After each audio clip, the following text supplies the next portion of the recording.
2.5 ലക്ഷം ആൾക്കാർ ഡയറക്റ്റും ഇൻഡയറക്റ്റുമായിട്ട് യുണൈറ്റഡ് നേഷനകത്ത് ജോലി ചെയ്യുന്നുണ്ട്.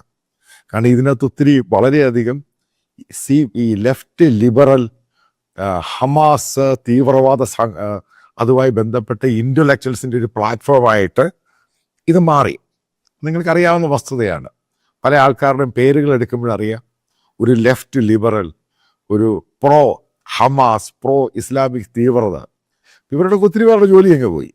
ഇപ്പം പല ആൾക്കാരും അവിടുന്ന് പാണ്ഡവൊക്കെ കെട്ടി അടുത്ത ജോലി എന്താണെന്നും പറഞ്ഞ് നോക്കുന്ന ആൾക്കാർ അവരുടെ എണ്ണം കൂടി വരുന്നുണ്ട്. അവരൊക്കെ സോഷ്യൽ മീഡിയയിൽ ഇതുമായിട്ട് ബന്ധപ്പെട്ട പല അവരുടെ പോസ്റ്റുകളൊക്കെ നടക്കുന്നുണ്ട്.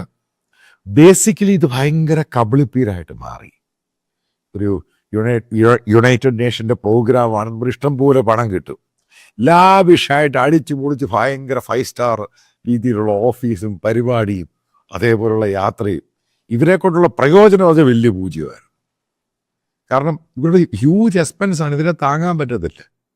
അപ്പം ഇതിങ്ങനെ വളർന്ന് ഒരു വെള്ളാന് പോലെ അങ്ങ് വളർന്നു.